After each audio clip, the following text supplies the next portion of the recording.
Assalamualaikum warahmatullahi wabarakatuh. Halo semuanya.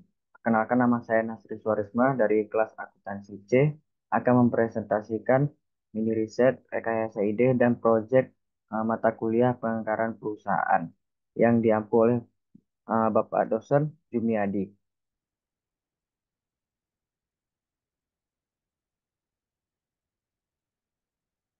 Nah, langsung saja kita ke materinya, yaitu yang pertama adalah pengertian penganggaran. Penganggaran atau penyusunan anggaran atau budgeting adalah proses penyusunan rencana keuangan organisasi yang dilakukan dengan cara menyusun rencana kerja dalam rangka waktu tertentu, umumnya 1 tahun dan dinyatakan dalam satuan moneter. Penganggaran merupakan bagian dari proses perencanaan organisasi yang secara umum meliputi perencanaan strategi, penyusunan program, dan penyusunan anggaran. Nah, selanjutnya dalam rangka penyusunan anggaran terdapat beberapa prinsip penganggaran yang perlu dicermati, yaitu yang pertama, transparansi dan akuntabilitas anggaran. APBD harus dapat menyajikan informasi yang jelas mengenai tujuan, sasaran, hasil, dan manfaat yang diperoleh masyarakat dari suatu kegiatan atau proyek yang dianggarkan. Nah, yang kedua, disiplin anggaran. Pendapatan yang direncanakan merupakan perkiraan yang terukur secara rasional yang didapat dan dicapai untuk setiap sumber pendapatan. Sedangkan belanja yang dianggarkan pada setiap pos atau pasal merupakan batas tertinggi pengeluaran belanja. Lalu yang ketiga, keadilan anggaran. Pemerintah daerah wajib mengalokasikan penggunaan anggarannya secara adil agar dapat dinikmati oleh seluruh kelompok masyarakat tanpa diskriminasi dalam pemberian pelayanan. Karena pendapatan daerah pada hakikatnya diperoleh melalui peran serta masyarakat. Lalu yang keempat, efisiensi dan efektivitas anggaran. Penyusunan anggaran hendaknya dilakukan berlandaskan asas efisiensi, tepat guna, tepat waktu pelaksanaan, dan penggunaannya dapat dipertanggungjawabkan. Lalu yang kelima, disusun dengan pendekatan kinerja. APBD disusun dengan pendekatan kinerja, yaitu mengutamakan upaya pencapaian hasil kerja, out- output atau outcome dari perencanaan alokasi biaya atau input yang telah ditetapkan. Hasil kerjanya harus padan atau lebih besar dari biaya atau input yang telah ditetapkan. Selain itu harus mampu menumbuhkan profesionalisme kerja di setiap organisasi kerja yang terkait. Nah, selanjutnya yaitu materi jenis anggaran.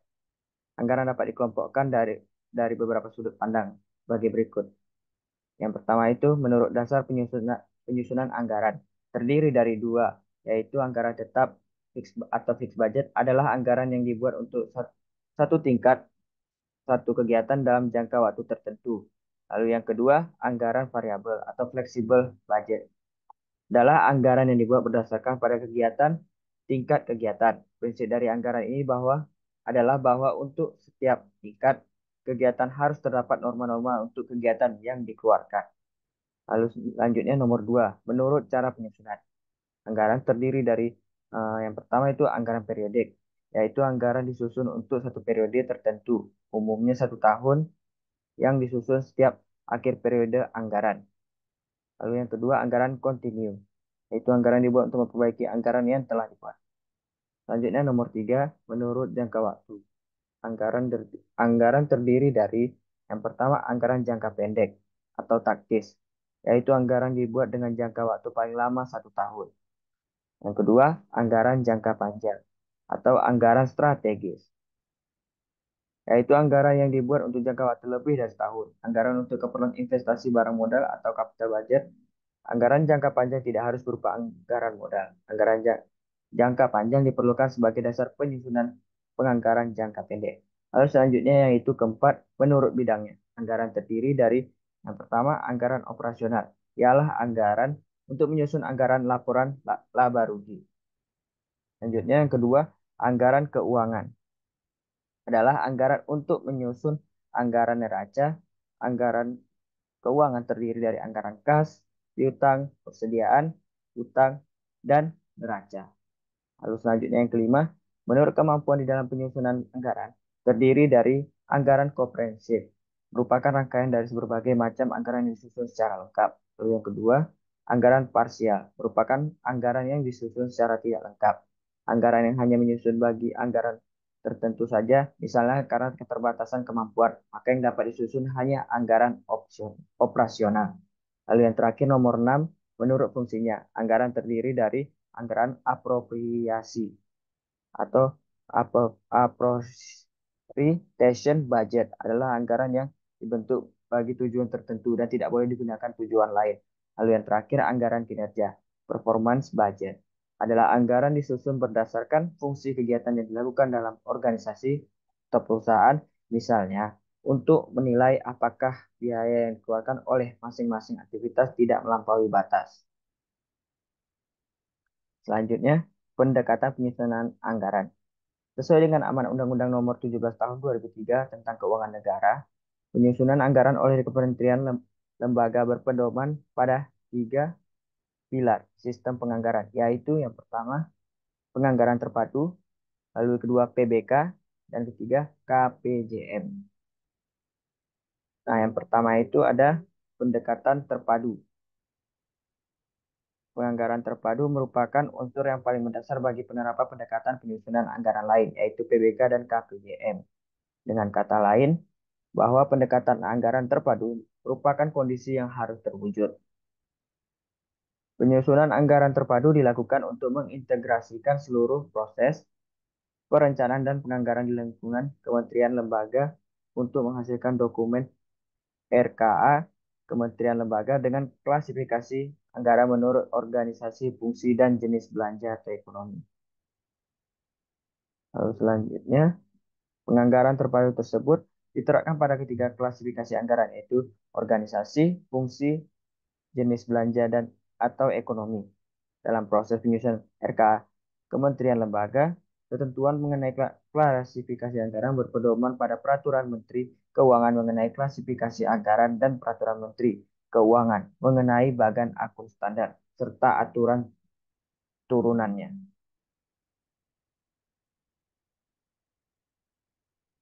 Lalu yang kedua ada pendekatan penganggaran berbasis kinerja atau PBK. Merupakan suatu pendekatan dalam sistem penganggaran yang memperhatikan keterkaitan antara pendanaan dan kinerja yang diharapkan, serta memperhatikan efisiensi dalam pencapaian kinerja tersebut. Nah, selanjutnya yaitu landasan konseptual yang mendasari penerapan PBK meliputi yang pertama itu pengalokasian anggaran berorientasi pada kinerja keuangan dan hasil. Lalu selanjutnya, pengalokasian anggaran program kegiatan pembangunan nasional dilakukan dengan pendekatan penganggaran berbasis program atau money follow program melalui PBK. Dan yang terakhir, terdapat fleksibilitas pengelolaan anggaran dengan tetap menjaga prinsip akuntabilitas. Selanjutnya, landasan konseptual dalam rangka penerapan PBK tersebut bertujuan untuk yang pertama menunjukkan keterkaitan antara pendanaan dengan kinerja yang akan dicapai. Lalu yang kedua, meningkatkan efisiensi dan transparansi dalam penganggaran. Yang ketiga, meningkatkan fleksibilitas dan akuntabilitas unit dalam melaksanakan tugas dan pengelolaan anggaran. Agar penerapan PBK tersebut dapat dioperasionalkan, PBK menggunakan instrumen sebagai berikut, yaitu indikator kinerja, merupakan instrumen yang digunakan untuk mengukur kinerja suatu instansi pemerintah. Selanjutnya, standar biaya, merupakan satuan biaya yang ditetapkan berupa standar biaya masukan, standar biaya keluaran, dan standar struktur biaya sebagai acuan perhitungan kebutuhan anggaran. Nah, yang terakhir, evaluasi kinerja, yang merupakan penilaian terhadap capaian sasaran kinerja konsistensi, perencanaan dan implementasi, serta realisasi penyerapan anggaran. Nah, yang ketiga ada pendekatan kerangka pengeluaran jangka menengah.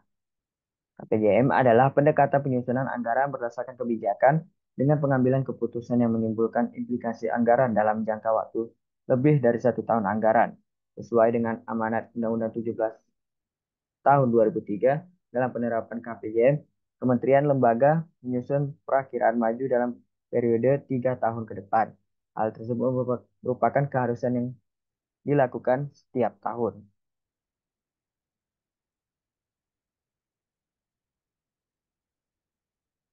Nah, secara umum penyusunan KPJM yang komprehensif memerlukan suatu tahapan proses penyusunan perencanaan jangka menengah meliputi yang pertama penyusunan proyeksi rencana kerangka atau asumsi ekonomi makro untuk jangka menengah. Nah, yang kedua penyusunan proyeksi rencana target-target fiskal seperti tax ratio, defisit, dan rasio utang pemerintah jangka menengah. Nah, yang ketiga rencana kerangka anggaran penerimaan, pengeluaran, dan pembiayaan jangka menengah atau medium term budget framework yang menghasilkan pagu total belanja pemerintah atau resource envelope. Yang keempat ada yaitu pendistribusian total pagu belanja jangka menengah ke masing-masing kementerian lembaga menjadi batas tertinggi. Indikasi pagu kementerian lembaga dalam jangka menengah tersebut merupakan perkiraan batas tertinggi anggaran belanja dalam jangka menengah. Nah, yang terakhir, kelima, penjabaran pengeluaran jangka menengah masing-masing kementerian lembaga ke masing-masing program dan kegiatan berdasarkan indikasi pagu jangka menengah yang telah ditetapkan.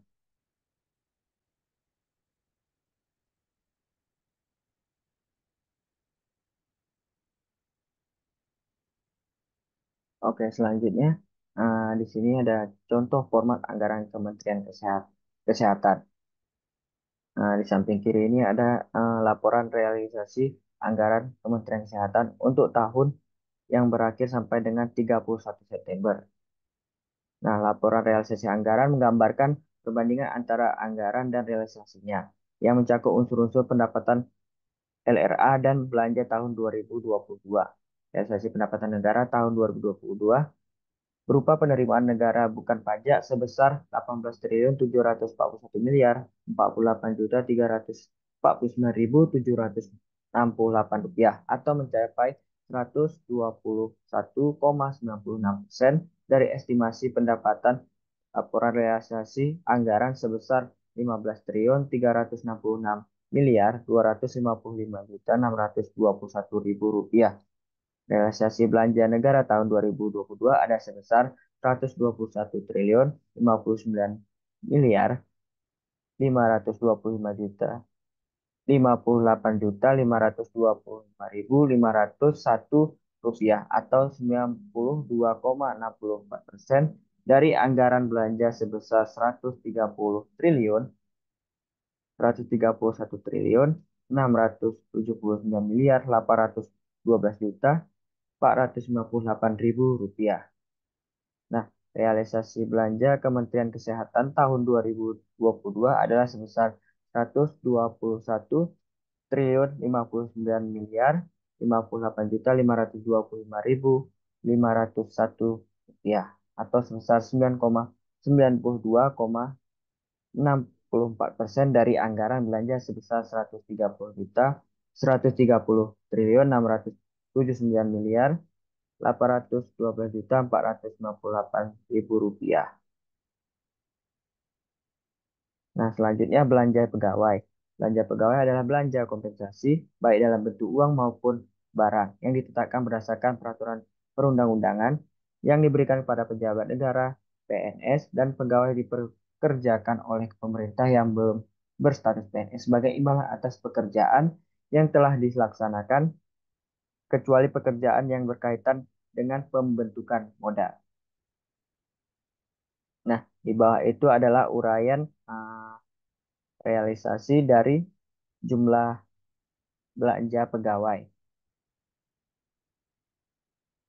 Di situ terdapat belanja gaji dan tunjangan PNS, belanja gaji dokter PTT, belanja gaji dan tunjangan non-PNS, belanja gaji P3K, honorarium, lembur, tunjangan khusus, dan belanja pegawai transito. Nah, di situ terdapat ditotalkan menjadi 5.120.269.889.889 rupiah. Selanjutnya ada belanja barang. Belanja barang adalah pengeluaran untuk menampung pembelian barang dan jasa yang habis pakai untuk memproduksi barang dan jasa dipasarkan maupun tidak dipasarkan dan pengadaan barang yang dimasukkan untuk diserahkan atau dijual pada masyarakat atau belanja perjalanan. Nah, di sebelah kanan ini ada uraian jumlah belanja barang. yaitu ada belanja barang operasional, non-operasional, barang persediaan, jasa, pemeliharaan, perjalanan perjalanan dalam negeri, luar negeri, barang BLU, barang untuk diserahkan pada masyarakat atau Pemda, belanja barang lainnya untuk diserahkan pada masyarakat Pemda. Nah, totalnya itu ada 65.163.507.422 rupiah. Nah, selanjutnya ada belanja modal. Belanja modal ada pengeluaran anggaran untuk peroleh aset tetap dan aset lainnya yang memberi manfaat lebih dari satu periode akuntansi. Termasuk dalamnya ada pengeluaran untuk biaya pemeliharaan yang sifatnya mempertahankan atau menambah masa manfaat, meningkatkan kapasitas dan kualitas aset. Nah, di bawah LRA ini ada ada uraian belanja modal, yaitu belanja modal tanah, peralatan dan mesin, modal gedung dan bangunan, modal jalan irigasi dan jaringan, belanja modal lainnya. Nah, dari total dari anggaran belanja modal tahun 2022 sebesar eh, totalnya itu ada 7.141.331.119.370 rupiah.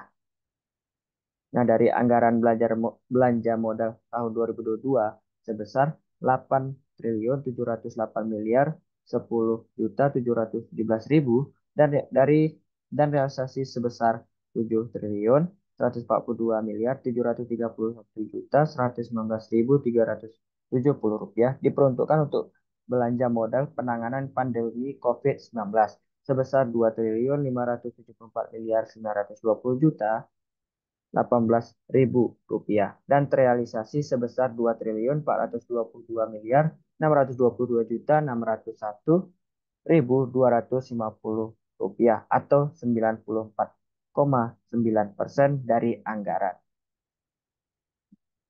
Nah, selanjutnya ada belanja bantuan sosial. Belanja bantuan sosial adalah transfer uang atau barang yang diberikan oleh pemerintah pusat atau daerah masyarakat guna melindungi dari kemungkinan terjadinya resiko sosial.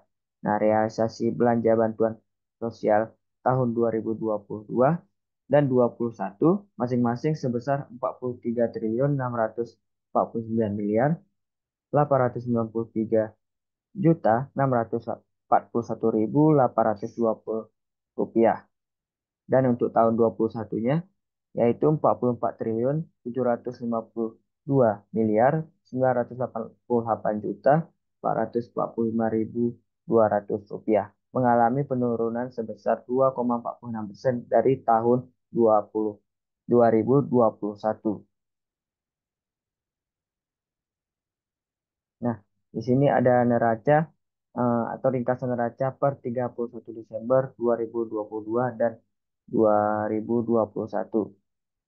Nah, di sini pada tahun 2022 jumlah asetnya sebesar 121.354.956.397.045 rupiah.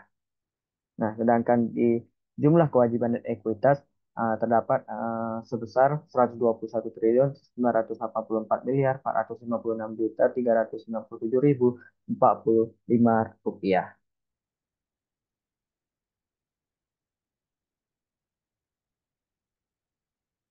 Nah, selanjutnya ada anggaran dan jumlah satker atau satuan kerja.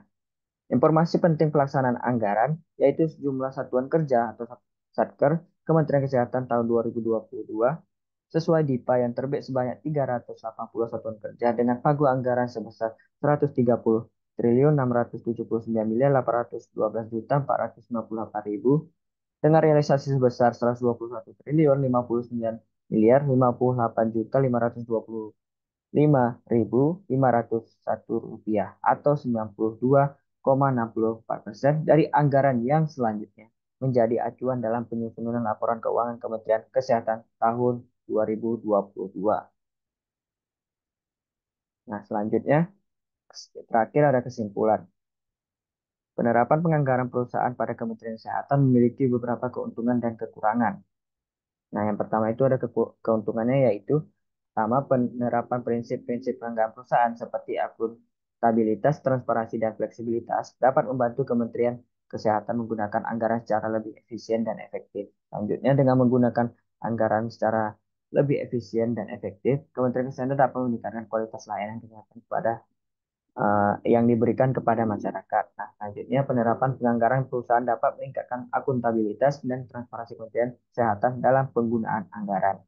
Nah, di balik ada keuntungannya, terdapat ada kekurangan, yaitu penerapan penganggaran perusahaan membutuhkan waktu dan sumber daya yang besar untuk diterapkan, terutama dalam organisasi besar seperti Kementerian Kesehatan.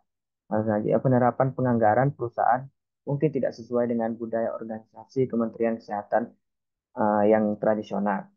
Nah, selanjutnya yang terakhir, penerapan penganggaran perusahaan tidak selalu menghasilkan hasil yang diharapkan, terutama jika tidak diterapkan dengan benar. Sekian dan terima kasih telah melihat dan mendengarkan video ini. Saya mohon maaf jika terdapat kesalahan dalam membaca materi tadi, dan saya minta maaf kalau di dalam video ada kesalahan dan tutur kata yang tidak baik. Mohon dimaafkan. Sekian dari saya. Saya Nasri Suarisma dari akuntansi kelas C untuk diri. Wabillahi taufiq dan hidayah. Wassalamualaikum warahmatullahi wabarakatuh. Terima kasih telah menonton video ini. Sampai jumpa. Salam sejahtera bagi kita semua.